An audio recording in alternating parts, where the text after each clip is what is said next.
Bien, antes de que nos pasemos al tratamiento y diagnóstico, y regresando nuevamente un poco a lo que es la parte de el por qué nos da, de dónde es la etiología del vértigo. Entonces, tenemos los canales, y esos canales, como comentas, puede ser por idiopático, es decir, nomás te tocó, ¿sí? Te sacaste la lotería, ¿no? Como yo les digo, te sacaste la lotería, pero para mal. El segundo que mencionas es por causas metabólicas. Aquí entra un descontrol de la diabetes, un descontrol por colesterol o triglicéridos, incluso enfermedades autoinmunes también puede ser una causa. Bueno, ahí es la enfermedad de Behçet. Exactamente. Pueden ser que también es súper rara, ¿no? Una cuestión viral después de una infección de vías respiratorias. Bueno, eso ahorita, o haciendo igual ahí el paréntesis, cuando COVID, las enfermedades virales también te pueden ocasionar. Exactamente.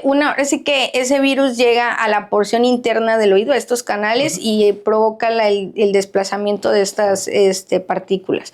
Entonces, una cuestión viral, una cuestión postraumática. Doctora, me caí, me pegué y desde entonces me empecé a marear. ¿Ok? Por lo regular, cuando es postraumático es inmediato. O sea, luego, claro, sí. Un accidente automovilístico, me pegué con la alacena, algo, y al día siguiente o ese mismo día comencé con este vértigo. Pero tiene que ser casi inmediato, ¿no? Inmediato, Estamos de acuerdo, sí es muy inmediato. Sí, porque tengo pacientes que llegan, doctor, es que fíjese que vengo muy mareado, pero yo no le he platicado a nadie. Y yo, dígame, como un secreto, de que ahí cuando tenía 5 años, no, hombre, le digo, pues bueno, ya 20 años después ya no, ya por pasó, lo regular, ¿no? el postraumático es inmediato, o sea, inmediato. Okay. Y por lo regular, pues siempre va a estar igual la misma historia.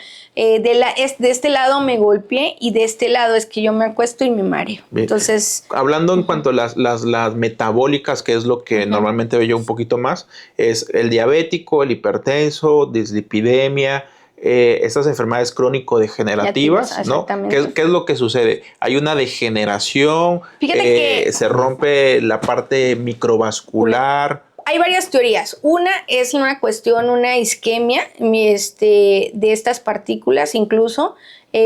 Cualquier alteración vascular refiere que se pueden desprender por cambios de presión arterial. Y fíjate que también están asociadas mucho por las deficiencias de calcio, vitamina D y sobre todo colágeno también. Pero todo esto, tú sabes bien que estos participan mucho, lo que es el colágeno, la vitamina D, en el metabolismo del calcio. Y estas partículas están hechas de calcio. Exactamente. Entonces, tiene que ver mucho también esta cuestión. Lo más común es lo que te platico. Ya pensando en, pues el paciente es joven, sano, no tiene ninguna enfermedad, tendremos que buscar indirectamente deficiencias de calcio, vitamina D y colágeno, principalmente. Sí, fíjate que esta parte que mencionas es muy importante, porque para la audiencia que nos escuche y vea este video, ahí van dos escenarios que yo siempre pongo, ¿no? Vamos a poner el escenario, un paciente joven, 24 años, comunicólogo, ¿no? Que acaba de egresar, ¿no? De nombre Antonio, vamos a poner, ¿no? Un nombre al azar ahorita, ¿no?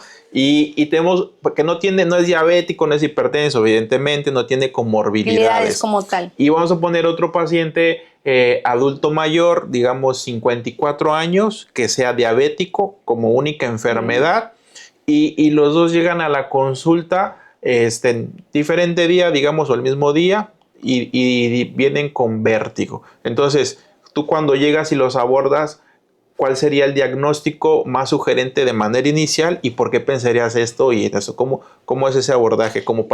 Porque es muy frecuente, ¿no? Que muchos médicos generales o no generales o el ámbito siempre van a tener estos dos escenarios, ¿no? Como bien mencionas, uno es idiopático, otro es metabólico, otro es traumático, otros son otras enfermedades. ¿Cómo sería esa parte? Sí, claro. Fíjate que vamos a empezar ahora sí que el paciente de mayor edad con una conmovilidad, por lo regular en la historia clínica es el que nos orienta. Entonces el paciente dice es que después de un descontrol metabólico, que como mucho, él se conoce que se cuidó mal. Me cuidé mal, yo empecé con los síntomas, doctora. Entonces ya vamos viendo que puede ser de un origen metabólico este vértigo. Y el joven, por lo regular, puede ser, muchas veces es idiopático, o sea, le buscamos y no le encontramos causa, o sea, mandamos a hacer laboratorios, todo bien y causa.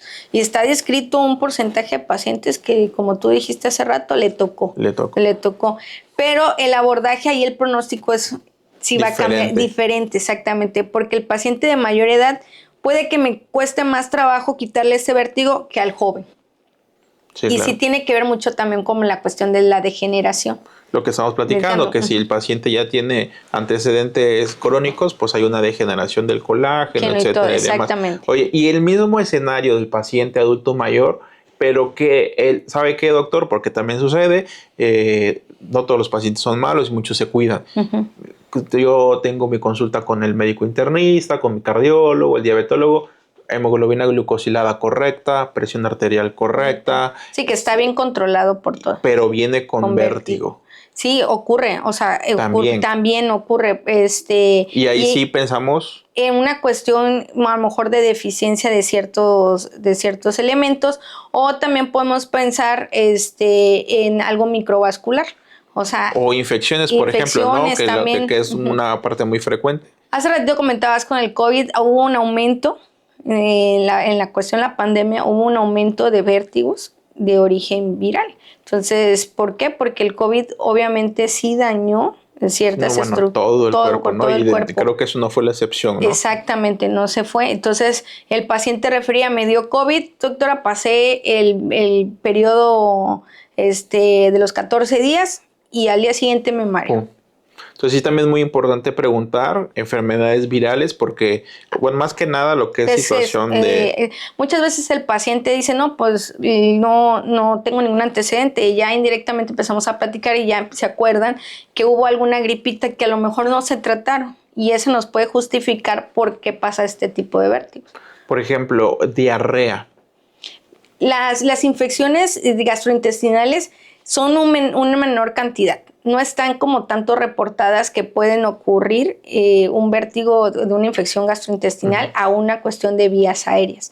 Realmente es más por la conexión de las vías aéreas con el oído, ¿no? Que con el oído que una cuestión gastrointestinal. Tendría que pasar un proceso más sistémico, ¿no? Completo, así es. Básicamente. A veces ciertos medicamentos pueden ocasionar estos vértigos. O puede un síndrome vertiginoso, porque podemos darle ejemplo a micacina y gentamicina, que esos son muy ototóxicos, y 2, 3 inyecciones y el paciente empieza con vértigo.